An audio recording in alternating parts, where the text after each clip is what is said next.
So how did all of this start? Well, it started with a bright-eyed kid with very high intelligence that the government wanted to use to make into their own personal little soldier.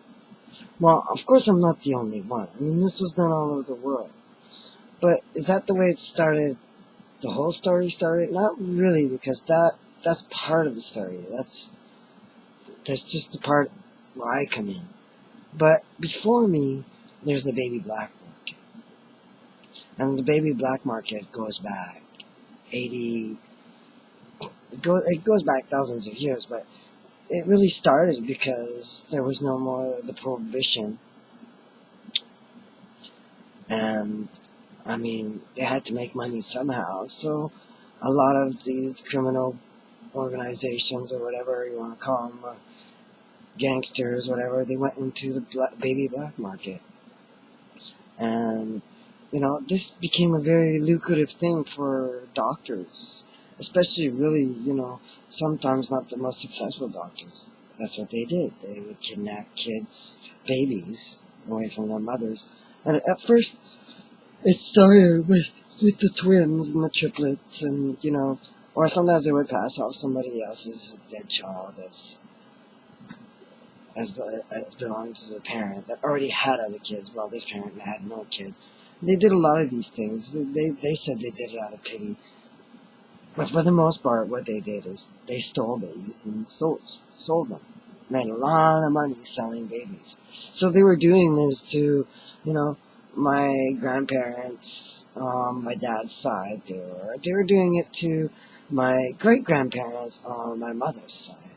And basically, what they did is they took a whole bunch of kids from them and sold them, and, you know, and they kept doing this. So my families were actually known for usage for, you know, stealing babies, because it had the common theme of always having multiple babies. But, you know, this changed also a little later on. As you go further into the 60s and to the 70s, they created medications for preemies where they could actually take preemies from women, and some of these women wouldn't even know. So it started, and they just got better at it, and better at it, and better at it, and better at it. And stealing babies from women just became so easy. I mean, it became the most lucrative black market in the world. And you have to understand that this black market came about even before, you know, the organ black market, because transplants, I mean, came into the picture a lot later on. So, I mean, the baby black market is the biggest black market in the world. And anybody that wants to, you know, make money that's not making enough, like doctors who were in it just for the money, well, they're perfect for that role.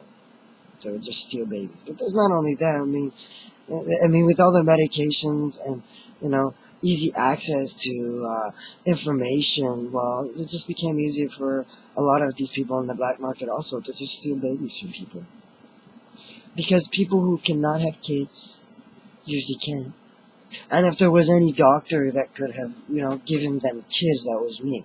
Because I had special tricks. I knew certain things. I could do certain things really well that other doctors couldn't. But quite honestly, a lot of these people wanted custom-made kids. That's the way they wanted it. So the story, my story, I mean, it starts way far. I mean, way before I came into the picture. But when I came into the picture, well, other pieces added on, like this genius child that they wanted to teach. And, you know, it's just a little 4-year-old kid, not even, and I'm like, maybe 4.5. I don't know. I was just a baby almost. I was already speaking more than one language. It was easy. I was learning very quick. So they used that, and they continued on that theme, and they taught me a whole bunch of stuff. So by the time, I mean, I was a teenager, I mean, I was more educated than most adults. And the thing is that this was kept under secret, and the intention was that I would have a successful career, and at one point, I mean, I would get to use a lot of my capacities and knowledge, and they would have probably encouraged it. Well, not probably. They would have encouraged it to come through more into, my main personality, because they did this under hypnosis. It's the eugenics. Son Josagomaya Chakasoyoda. Son Chokosanda Yamuchipso. Ye Joda. It's like they were basically hypnotizing me as a child, just cramming information into my brain. So by the time I was a teenager, I was more educated than most adults. And then the other event that kind of ruined it. And maybe some of them would say that, it was set up by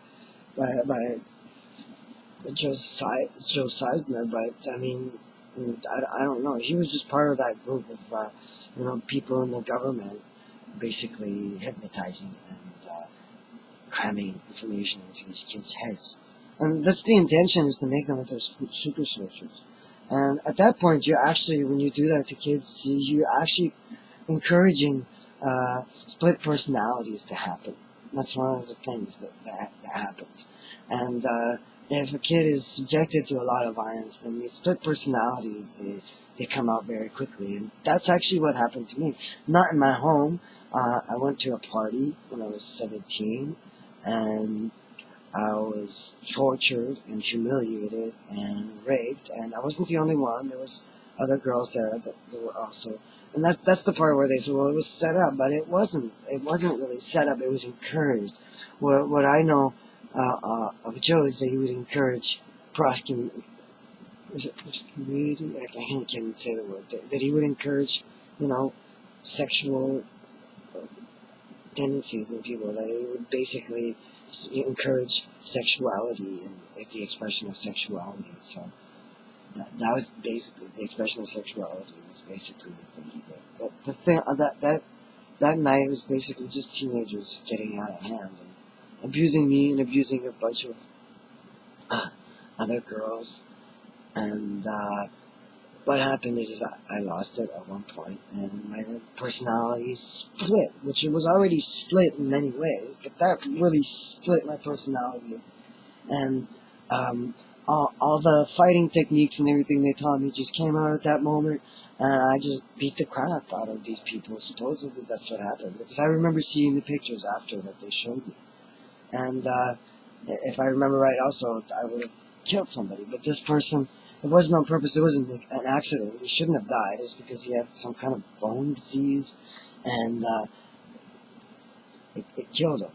I'm not even sure what his name was, Ashton, or I don't know what, but I don't remember that night very well. We have to say that they did, want me to forget those things, and that was part of it.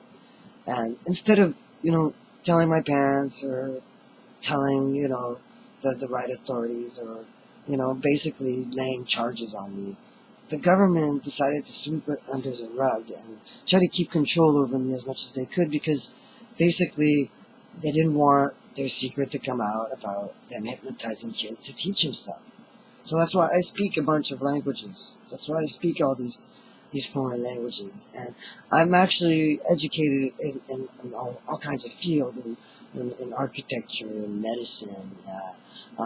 My first PhD, I think my first doctorate was in genetics.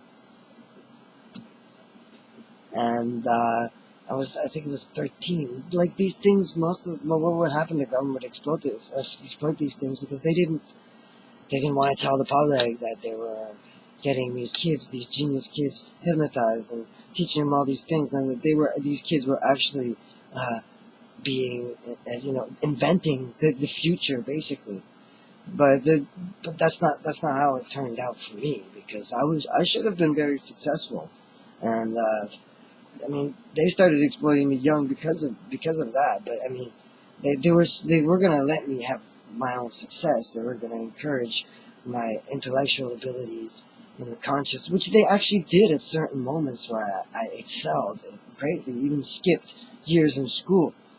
But I was a bit of a party animal, and I did have a tendency to get myself a bit into trouble with drinking and getting high, and I was a bit I had a little bit of a bad side, but I wasn't outright evil. But that's the whole point. They wanted to hide the fact that they were hypnotizing these kids. They were hypnotizing me to learn all these things. Well, because basically, I mean, no matter, basically, I wouldn't have been able to do very much more even if I had all of a sudden gotten split personalities, because I wouldn't have known much. I couldn't have just turned around, because basically, my main personality, I'm not a fighter. I really wasn't.